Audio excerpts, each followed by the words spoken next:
So, lads, this is very, very concerning if you're the WNBA coming into the CBA. It is the worst possible thing that can happen, is the ratings coming out.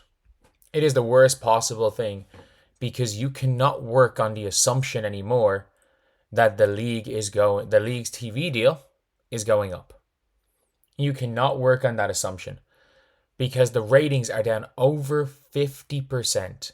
Fever games are down 53% with Clark out, and it's only national televised games. And the most, I mean this when I say this, the craziest thing about this is that the only stat that is misleading here, I read into it.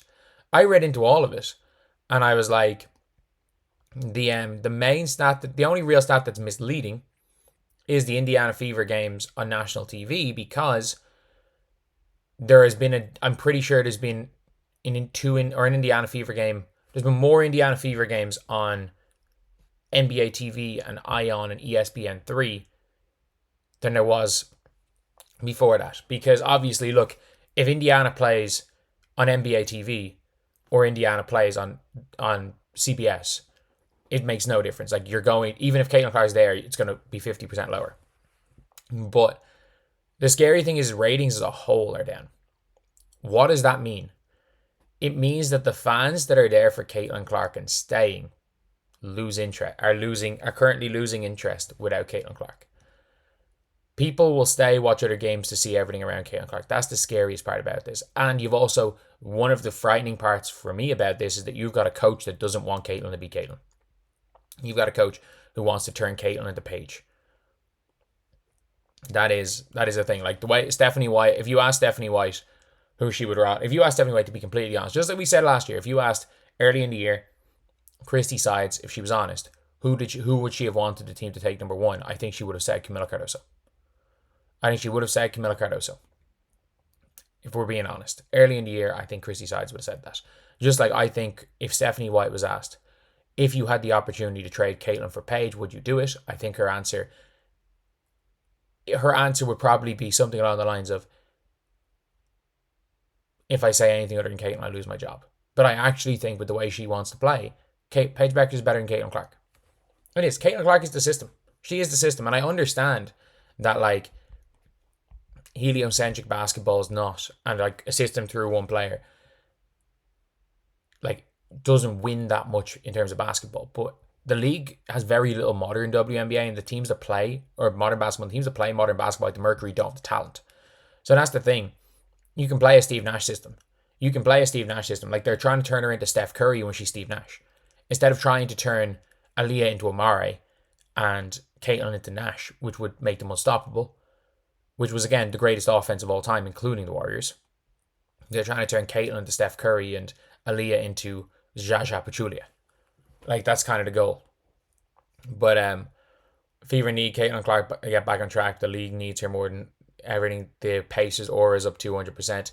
Makes no sense. Understand Fever games being down. The ironic thing is that Fever still pull in more than double the viewership of any other team. That is crazy. Even without Caitlin Clark, the Indiana Fever are the most viewed team by 100 miles in the WNBA. Because you're looking at situations now where, I mean this when I say this, a lot of fans of Caitlin Clark are being turned off by what's going on in the league right now and are just going to watch her and her team. Like, we have listened to commentators spend games just trying to shit on Caitlin Clark. Like, you've heard that.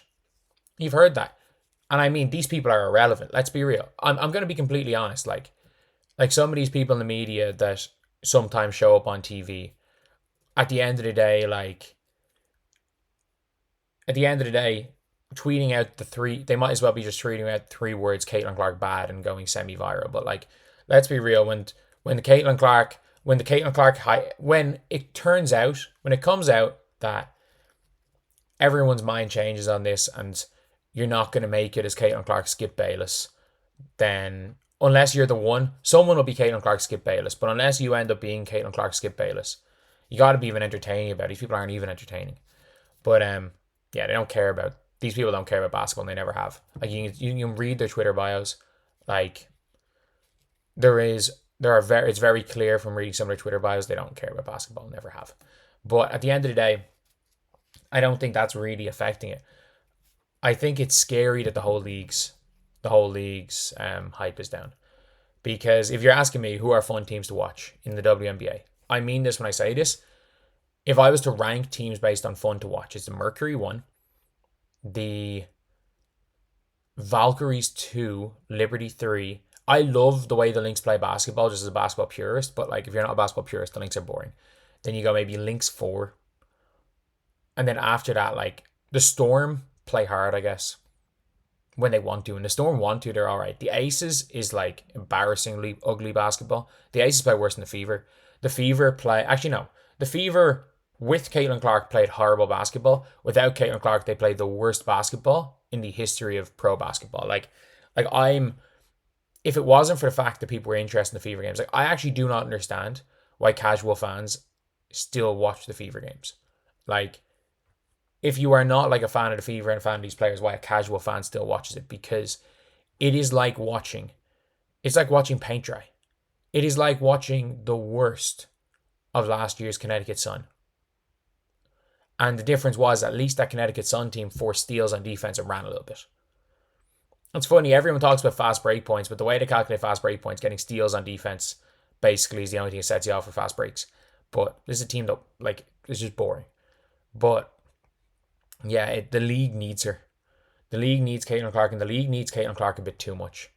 It needs Caitlin Clark a bit too much. And now you've got all these, like, WNBA media being like, oh, yeah, Paige got dropped 35, and it's like, she's better than that other player. And I'm like, you can't, you're just wanting Paige to succeed to shit on Caitlin. Okay, cool. Like, I get, like, by the way, I understand that from a perspective of stan culture. And like to say, like, and realistically, if you're going to ask me, I'm probably somewhere in between media and stan culture. Like, I'm not, and standing players and teams. Like, I'm not. I'm a person who talks into a computer or talks into a microphone. Like, I'm a person talking to a mic. Like, I am not the media. You are seeing supposedly unbiased media being literal stands. Being stands, and not even stands of individual players. I don't even mind if they're stands of players. They are stands of players, and they become haters of their, like, of their rivals. And it's like, it's understandable when it's Skip Bayless, when he's obviously, there's a difference between being a debater and being actually in the media. Like, Skip Bayless isn't there getting access to players. Skip Bayless isn't there doing all the stuff, but you're looking at media like that. And that's going to turn people off. It's obviously going to turn people off. I didn't even mind the CBS coverage because Dawn Staley was at least fair. But it's like, there are so many people that can be fair. You've got Candace Parker calling it to me. You've got all these. It's like, there's actual ways to put good coverage around the WNBA. But the league doesn't care. The networks don't care. And it's still horrendous. It's still absolutely horrendous. So, I mean, they can't be surprised when the reality of all of this comes out, that people are here to watch Caitlin Clark.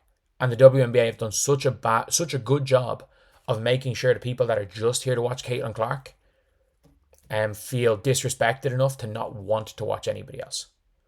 Because let's be real. People watch the Fever because they were fans of Caitlin Clark. Iowa were the most viewed team. Were the most watched team in college last year for quite a lot of it. Iowa. Why? Because Caitlin Clark used to go to Iowa and people became fans of Hannah Stuelke. There are, like, that is a reality. That is a reality.